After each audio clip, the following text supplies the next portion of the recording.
பொழப்புது. நம்ம வாழ்க்கை எதை நோக்கி பயணமா போய்கிட்டு இருக்குன்னே தெரியலையே.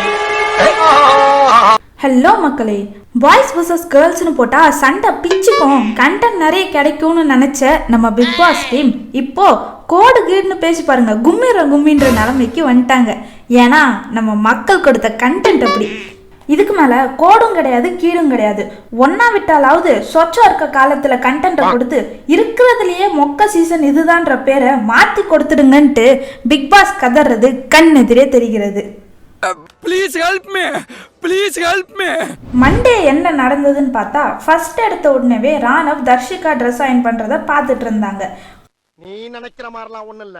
அப்போ தர்ஷிகா என்னடா வீட்டில் எல்லாரும் செட் ஆகிட்டாங்களான்னு கேட்க, அதெல்லாம் எல்லாரும் ஒரு அளவுக்கு மர்ச் ஆகிட்டாங்க, ஆனால் நீ எனக்கு நிறைய விஷயம் பண்ணுற, ஆனால் பக்கத்தில் இருந்து பண்ணாமல் தூரத்தில் இருந்து பண்ணுறேன்னு சொல்ல, என்ன உன்னை ஒவ்வொரு வாட்டியும் தட்டி தட்டி மேலே கொண்டு வரணுமான்னு தர்ஷிகா கேட்க, இதை தான் நான் பவிக்கும் பண்ணுறேன் அப்படின்னு சொல்லிட்டு இருக்கும்போது கரெக்டாக நம்ம முத்து என்ட்ரி ஆகி,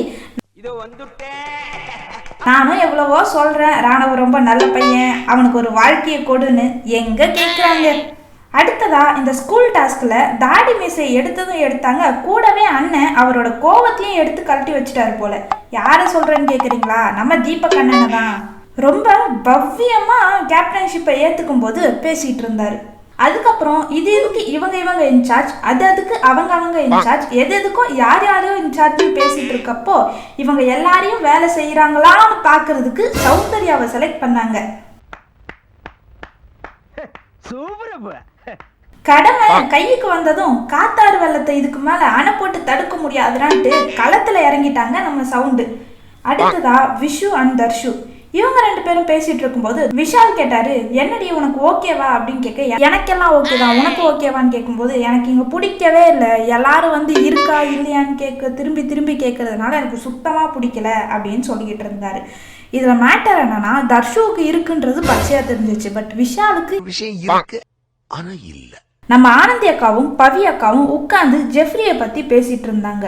ஜெஃப்ரி ஒண்ணுமே பண்ணல, சவுண்ட் கூடவே சுத்திட்டு இருக்கான், அப்புறம் எப்படி இவனுக்கு மட்டும் கைத்தட்டல் வருதுன்ட்டு வயிறு எரிஞ்சிட்டு இருந்தாங்க. ஜெஃப்ரி மட்டும் இல்லை, விஜே விஷால் மேலேயும் இருக்க வன்மத்தையும் கொட்டிட்டு இருந்தாங்க. நடுவில் சாச்சனா வந்து, நான் தீபக் அண்ணாவை பிடிக்காதுன்னு சொன்னல, அதுக்கு அவர் வந்து கேட்டார் என்னை ஏன் பிடிக்காதுன்னு சொன்னீங்கன்ட்டு. நான் எல்லாரும் என் கூட க்ளோஸாக இருக்காங்க அண்ணா, ஆனால் உங்ககிட்ட க்ளோஸாக இல்லை, கிட்டவே வர முடியல அப்படின்னு சொன்னேன்னா, அதுக்கப்புறம் அவர் சரிம்மா நான் இதுக்கு மேலே பேச ஆரம்பிக்கிறேன்னு சொல்லி என்கிட்ட பேச ஆரம்பிச்சிட்டாருன்ட்டு ரொம்ப பெருமையாக பேசிக்கிட்டு இருந்தாங்க. எல்லா கேப்டன்ஸ்லேயும் வர மாதிரி இங்கேயும் ஒரு பூத்தொட்டியை எடுத்துகிட்டு வந்து வச்சாங்க. மொத்த பூவும் காலினா அண்ணனோட கேப்டன்சியும் காலின்னு சொல்லிட்டாங்க. அதனால நம்ம அண்ணன் என்ன பண்ணார்னா, முதல்லையே எல்லாரும் உங்கள் வீட்டு பிள்ளையா நினச்சி என்னை மன்னிச்சுக்கோங்க, பொசுக்குன்னு பிடிங்கிடாதீங்க, என்கிட்ட வந்து சொல்லுங்க இதனால நான் பிடுங்க போறேன்ட்டு, அதை நான் மாற்றிக்கிறேன், அப்படி முடியலன்னா பிடுங்கிக்கோங்க, அது எனக்கு பிரச்சனை இல்லை அப்படின்னு சொல்லிட்டு அமைதியாக உட்காந்துட்டாரு.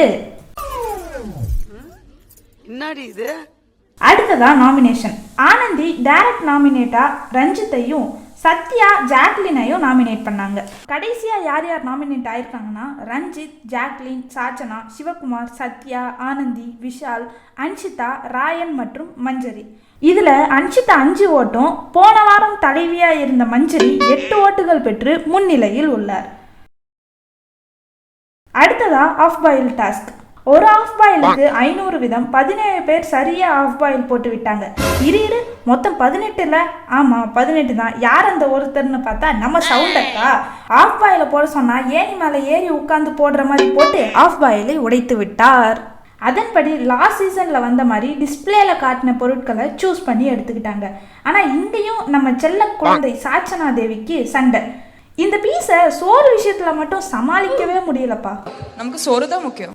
அடுத்ததா அருண் எல்லாருக்கும் கிண்ணமா குழம்ப பிரித்து கொடுக்கும்போது மஞ்சரி எனக்கு ஒரு ஃபுல்லாலாம் வேணாம், கரண்டி போதும் அப்படின்னு சொல்ல, அதெல்லாம் முடியாது, நான் எல்லாருக்கும் கொடுத்தா கரெக்டாக தான் கொடுப்பேன்னு சொல்லி கொடுத்துக்கிட்டு இருந்தாரு.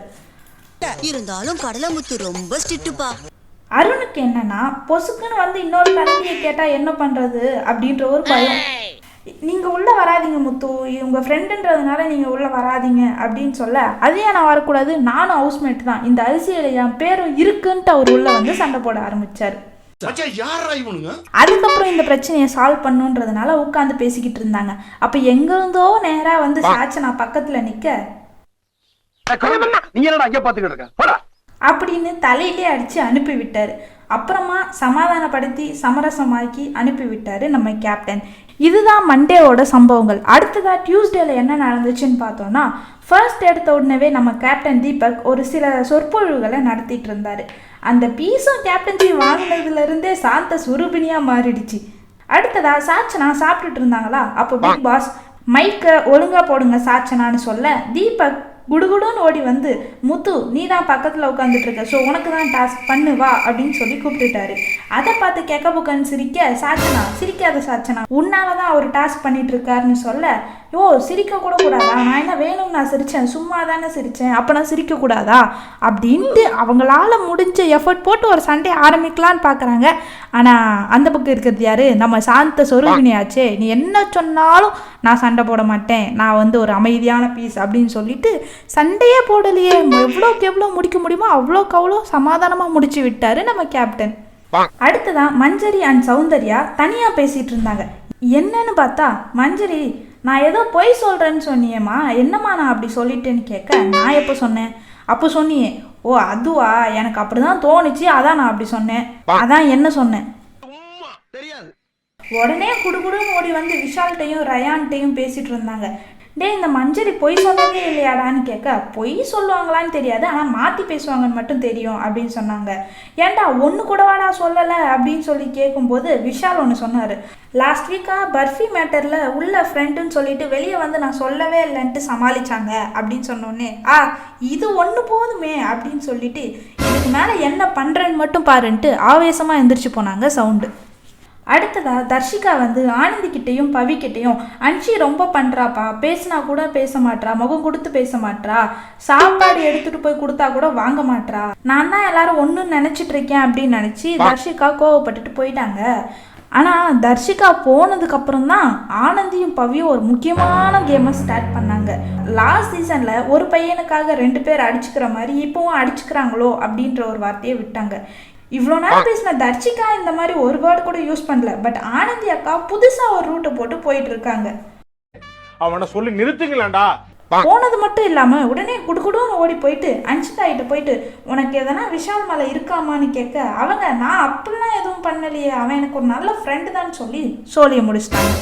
இப்போ அடுத்ததாக ஒரு புது டாஸ்க். சீசன் 1லேருந்து பார்த்தவங்களுக்கு தெரியும் இது எவ்வளோ புது டாஸ்க்குன்ட்டு. கேம் என்னன்னா, பால் போட்ட ஸ்விம்மிங் பூல் ஒன்று இருக்குது, அதில் எல்லாருடைய பேர் போட்ட டாலும் இருக்குது. இதை எடுத்துகிட்டு வந்து ஸ்லாட்டில் வைக்கணும். யாருது லாஸ்ட்டாக இடம் இல்லையோ அவங்க அவுட். இதன்படி ஃபர்ஸ்ட் ரவுண்டில் எல்லாரும் பொம்மை எடுக்க, ஜாக்குக்கு தர்ஷிகாவோட பொம்மை வர அதை மாற்றி வேற பொம்மையை வாங்கி வைக்க தர்ஷிகா அந்த ரவுண்டில் அவுட் ஆகிட்டாங்க. நீங்கள் அழுகுனி ஆட்டம் ஆடுறீங்கன்னு சொல்லி பிக் பாஸ் இந்த கேமை ரத்து செஞ்சுட்டாரு. அப்போது விஷால் மூஞ்சில் ஒரு சந்தோஷம் வந்தது பாருங்க. இப்போ சும்மாவா ஏன் ஆளே அவுட் பண்ணுறீங்க, இருங்கடி இருங்கன்ற மாதிரியே ஒரு மைண்ட் வாய்ஸ்.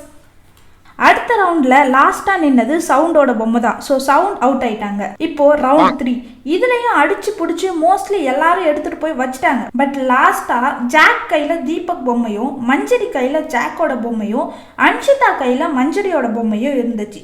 ஸோ ஜாக்கும் தீபக் அண்ணாக்கு அவுட் ஆனாலும் அவருக்கு ப்ராப்ளம் இல்லை. ஸோ நீ மஞ்சரி இது வச்சிரு, மஞ்சரி எந்த வச்சிருவா, தீபக் அண்ணா அவுட் ஆனாலும் எந்த ஒரு பிரச்சனையும் இல்லை, ப்ராப்ளம் சால்வ் ஆகிடும் அப்படின்ட்டு போய் அன்ஷிதா கிட்ட பேச, ஆனால் Anshitha no no no no no no no, நான் மஞ்சரியோட பொம்மையை உள்ளே வைக்க மாட்டேன் அப்படின்ட்டு ஒத்த காலில் நிற்கிறாங்க. இதே நேரத்தில் சவுண்டும் மஞ்சரியும் பழைய வன்மத்தெல்லாம் வாய்க்கா தகராறாக மாறி மாறி கொட்டிக்கிட்டு இருக்காங்க. ஆனால் இந்த 3 பேரும் நான் உள்ளே வைக்க மாட்டேன், நீ உள்ளே வைக்காத, நான் உள்ளே வைக்க மாட்டேன்ட்டு மாறி மாறி வச்ச பாடியில் அப்படியே உட்காந்துட்டு தான் இருக்காங்க. கடைசியாக மஞ்சரி ஜாக்கோட பொம்மையை எடுத்துகிட்டு போய் உள்ளே வச்சுற. இப்போ இருக்கிறது ஜாக் அண்ட் அன்ஷிதா. ரொம்ப நேரமாக வெயிட் பண்ணி கடைசியாக அன்ஷிதா என்னால் முடியலன்ட்டு உள்ள மஞ்சரி பொம்மையை வச்சுட்டாங்க. ஸோ லாஸ்ட்டாக தோத்தது தீபக் தான். இதோட இன்னைக்கு டே முடிஞ்சது. நாளைக்கு என்னன்றதை நாளைக்கு பார்க்கலாம். டாடா. சினிமா அப்டேட்ஸ் நீங்கள் நிறைய தெரிஞ்சுக்கணும்னா தமிழ் சிட்ரோல் சேனலை சப்ஸ்கிரைப் பண்ணிக்கோங்க. பக்கத்தில் இருக்க பெல் பட்டனை அழுத்திக்கோங்க. ஏன்னா அப்போ தான் நாங்கள் போடுற வீடியோ உடனுக்குடனே உங்களை வந்து சேரும்.